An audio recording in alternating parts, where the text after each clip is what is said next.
Alors comme vous le voyez aujourd'hui, pas d'accoutrement, et comme vous l'avez sûrement vu dans le titre de la vidéo, j'ai décidé d'arrêter le personnage de Papy Culte en fait, donc c'est pour ça que j'ai renommé l'émission Culte.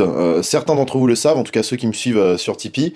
Tout simplement le personnage m'exaspère un peu, en fait, c'était mon petit côté de Japan Expo que j'assume plus trop aujourd'hui, enfin c'est pas que je l'assume pas, mais je pense que tout ce que j'ai fait, tout ce que j'ai raconté, tout le contenu que je vous ai proposé à travers ce personnage de Papy Culte, j'aurais très bien pu le faire comme je le fais là en fait, sans passer par un personnage qui s'inscrit dans aucune timeline, qui a pas vraiment de background en fait. Donc en fait je trouve ce perso un peu inutile.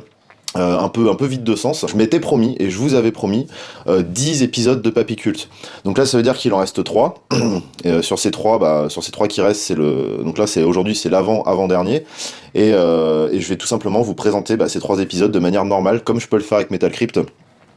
Et il va falloir vous habituer à ça, mais on perdra pas en humour, on perdra pas en contenu, les recherches sont toujours aussi fouillées, et j'espère que ça va vous plaire. Je vous balance une toute dernière fois le générique de Papy Culte.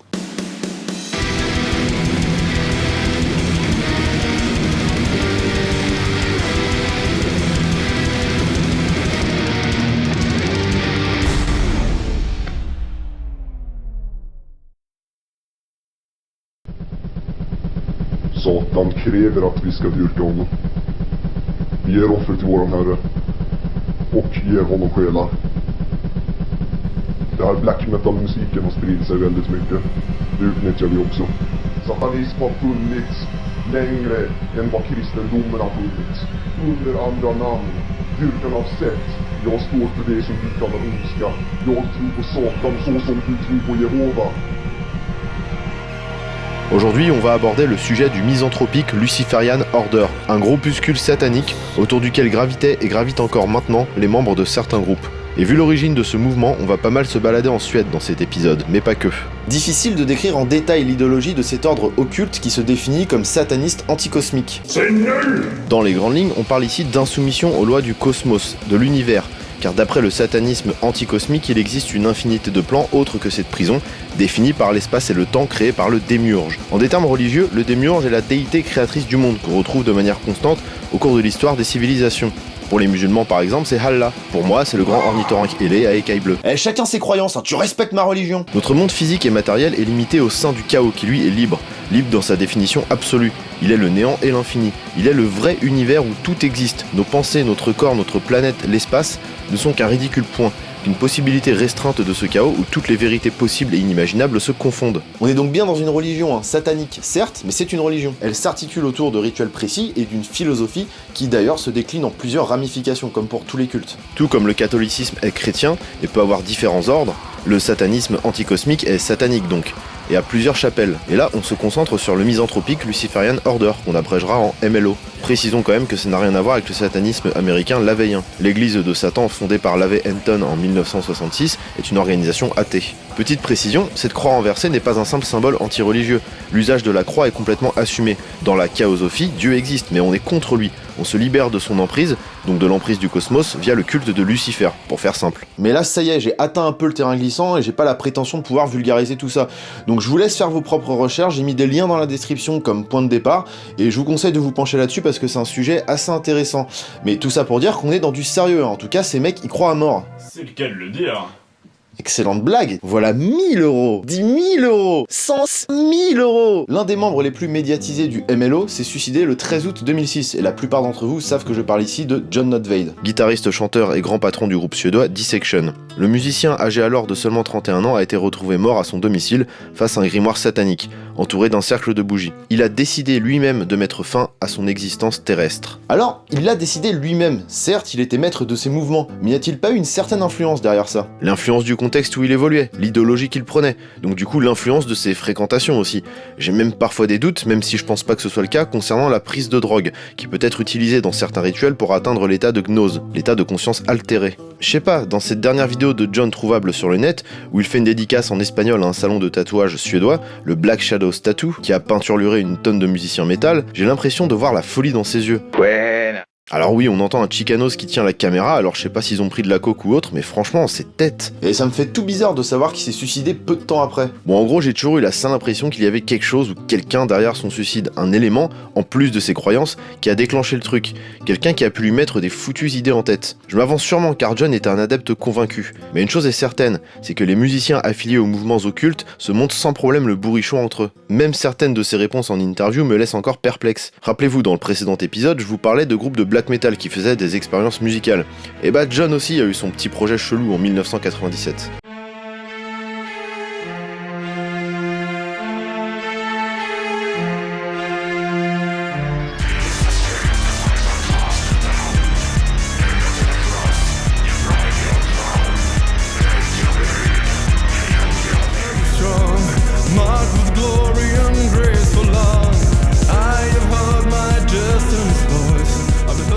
Waouh, quelle voix ce John. Un gros gloubi-boulga de voix modifiée, de boîte à rythme, de synthé dungeon synth, électro, goth, EDM. Enfin, si vous savez c'est quel style musical, aidez-moi. Et quand on le questionne sur le sujet, attention, là ça fait carrément secte, il répond que il a fait cet album pour faire du fric afin d'acheter des armes pour sa cause. Non mais mon cul, sérieux, qui a entendu parler de De Infernali?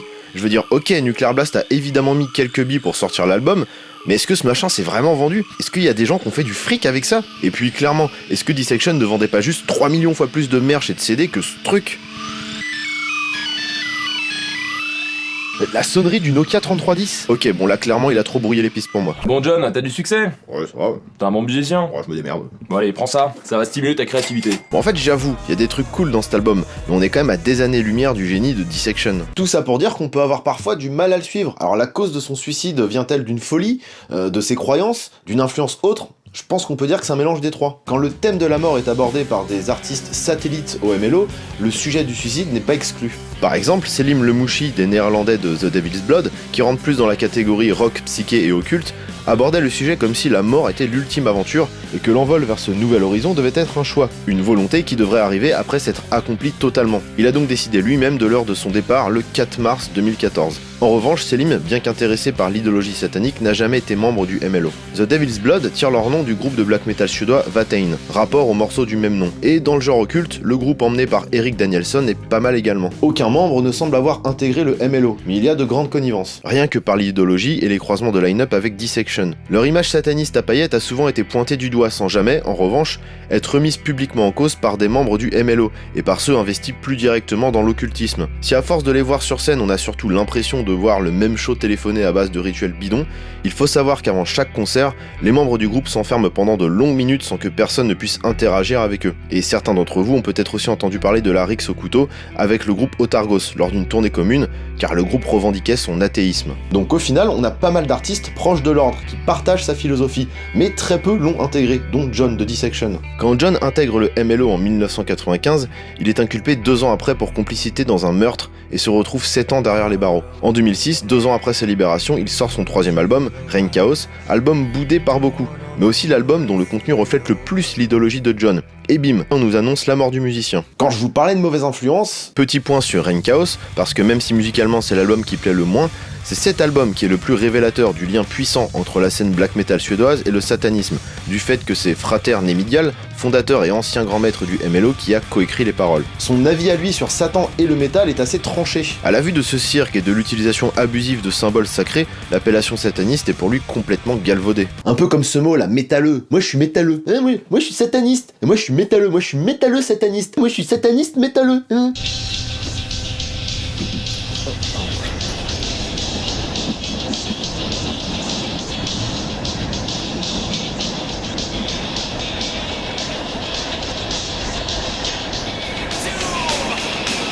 Non, on n'est pas copains! On n'est pas copains, bordel de merde! Le fait qu'il s'engage aux côtés de Dissection est donc quand même significatif. Petite anecdote, c'est Emil Notveit, le frère de John, qui a mixé l'album.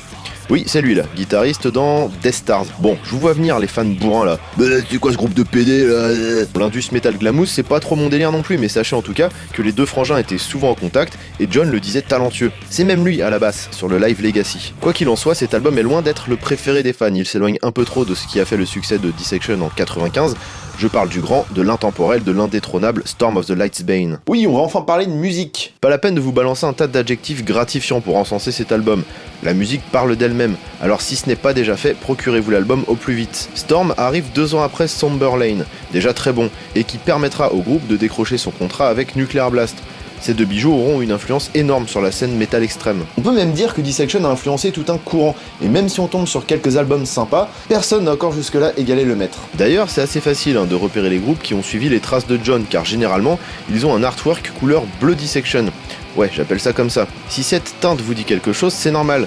Christian Wallin est l'artiste qui a suivi Dissection sur une bonne partie de sa carrière, et afin de perpétuer la tradition, beaucoup de musiciens qui assument pleinement s'inspirer de l'œuvre de Notveit font encore appel à ses services aujourd'hui. Mais attention, l'équation ne marche pas à tous les coups. Grand Magus, ici par exemple, n'a pas grand chose à voir musicalement avec le death black mélodique à la Dissection. Bon, si le mec n'a pas fait que ça, c'est vrai qu'à force, on peut quand même trouver son style redondant. Ah non, mais pas encore du bleu, enfin, je veux dire, on avait dit rouge quand même cette fois, un volcan c'est rouge quoi.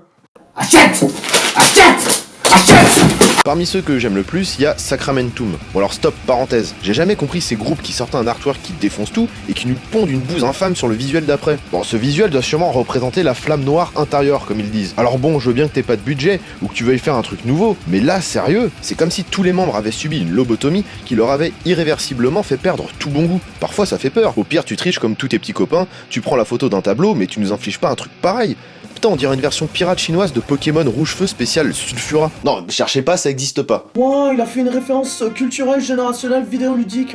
Ce programme me parle à fond, je suis tellement génération Y. Fin de la parenthèse, leur album Far Away from the Sun, sorti 6 mois après Storm, est presque aussi bon que ce dernier, mais on ne découronne pas un roi aussi facilement. Parmi les clones, beaucoup de Suédois donc, mais pas que. Dont les plus récents, on a aussi Star Train en Suisse et Tulkandra en Allemagne. Bon, il y a plein de groupes dans la même veine, si vous aimez Dissection. Pour conclure autour de tout ce qui a engendré Dissection et le MLO, renommé aujourd'hui le Temple of the Black Light, ce qui donne le sigle TOTBL, Totbull. Et je dirais que j'ai un sentiment mitigé. Je me dis que c'était vraiment des sales gosses de jeunes cons égocentriques un peu fous, à l'instar de la scène norvégienne où ça se suicidait et où ça s'entretuait à qui mieux et qu'ils Hey, tu m'as volé mon mot. C'est moi qui dis des trucs comme ça d'habitude. Putain, ça y est, le mec qui fait du cuir sur YouTube, il se permet des trucs, il se permet de piquer genre ce qu'il fait... ma personnalité. Bon, regarde, Dracofolographique. Ouh, il est beau, tu l'as pas sur, il brille bien, il est tout neuf, regarde. Dracofeu, attaque l'enflamme. Allez, va chercher. Et qu'ils avaient rien d'autre à foutre que de se créer leur petit mythe. John et Vlad, qui en fait ne fait qu'un avec Fraterne et Midial, ont quand même buté un mec. Et c'est d'ailleurs la copine de Vlad qui a tout raconté à la police. Par la suite, les deux gus qui ont commencé par nier les faits n'ont jamais réussi à se mettre d'accord sur une bonne version des faits. On n'a jamais su si c'était une bavure, un acte homophobe, un meurtre entre guillemets rituel. Sûrement que ça s'est clarifié en privé, mais rien que le fait d'avoir buté un mec innocent, de toute façon c'est difficilement pardonnable. Quand les membres du MLO ou des artistes proches sont interviewés sur le sujet, ils prennent tous de grands airs et étalent leur profond dégoût de l'humanité. Ce qui bizarrement n'a jamais empêché John, par exemple, de faire sa vie d'artiste reconnu comme si de rien n'était. En fait, si on prend tous les propos et qu'on les compare à la réalité, on tombe sur des contradictions, et sans parler du fait qu'on peut tout simplement trouver leurs croyances complètement débiles. Mais d'un côté, comme beaucoup de personnes, je suis admiratif. Bon, déjà, musicalement, Dissection c'est exceptionnel, et tout le délire autour ajoute du mysticisme, de la folie et de la magie à l'œuvre globale. Bon, je dis pas, les morts et tout, c'est carrément regrettable, et la sienne me rend assez triste, je dois dire. Mais c'est pour ça que c'est une erreur de vouloir classifier le métal extrême et encore plus le black metal comme quelque chose d'inoffensif. C'est faux, autant pour les pionniers scandinaves que pour certains artistes plus underground, dont l'histoire ne manque pas de faits divers. Et c'est pas une majorité, très bien, mais il y en a. Et c'est ce qui fait d'ailleurs l'un des charmes de ce milieu. Je trouve ça carrément hallucinant que des gamins de 15 ans puissent commencer à construire un tel édifice et le défendre corps et âme. Les adeptes du Temple of the Black Light ne sont peut-être qu'une poignée d'illuminés, mais tant mieux. Je ne m'intéresse pas à l'art que pour me retrouver face à des gens comme moi, qui pensent comme moi, qui vivent comme moi. Puis quand on se penche sur leur doctrine, je trouve qu'il y a du bon à prendre. En tout cas, c'est pas pire que le reste des religions.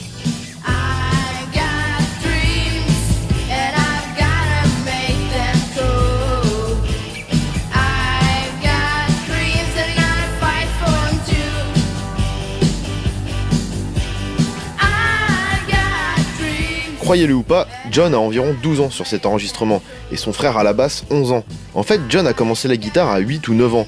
À 13 ans, il avait déjà son groupe de thrash, Rabbit's Carrot, ouais c'est mignon. Et à 14 ans, il formait Dissection. Mais ouais, c'est ouf, il est tout petit. Et là, c'est presque la guitare qui joue du John, et pas du John qui joue de la guitare. Mais donc, il a vite grave pris du skill niveau guitare. Il a rapidement manifesté son talent pour la composition, mais après ça, quoi? Il ne restait plus qu'à planter le décorum qui va avec. Il a été touché par la foi, et a donc concentré ses forces sur l'art de l'occultisme pour finalement totalement s'adonner aux ténèbres, à l'œuvre globale, qui l'a rendu sacré dans tous les sens du terme. Il s'est construit toute cette philosophie qui justifiait idéologiquement son travail et sa mort, peu importe les causes. Et c'est là, après avoir fait splitter Dissection, que le rideau se baisse sur John Notveit. Certains poursuivent de manière très sérieuse sur la voie de la main gauche, comme le mec d'Arcanum, parce qu'il faut quand même le citer, en continuant à sortir des disques et en écrivant des livres où il rapproche les anciennes religions nordiques de la gnose anticosmique. Beaucoup d'artistes influencés par Dissection et l'Ordre continuent d'agir discrètement dans les ténèbres, et l'héritage laissé ici-bas risque de rester une source d'inspiration pendant encore longtemps. Cet épisode a été l'un des plus durs à écrire pour moi. Déjà, premièrement, vous le savez, le concept même de l'émission commence un peu à me lasser ces derniers temps, et puis tout simplement aboutir sur de vraies réponses sur un sujet aussi compliqué et enfoui que le MLO, c'est difficile. Il faut tout prendre avec des pincettes, se renseigner à gauche à droite, recouper les informations, et même après ça, on n'est pas certain à 100% de ce qu'on avance, étant donné que tout autour de cette scène reste quand même assez secret. N'hésitez pas à améliorer le contenu de cette vidéo en commentaire, en tout cas si vous avez des informations sérieuses et intéressantes à faire tourner. N'oubliez pas également que vous pouvez nous soutenir 2Guys1 TV et toutes nos émissions sur Tipeee. Salut!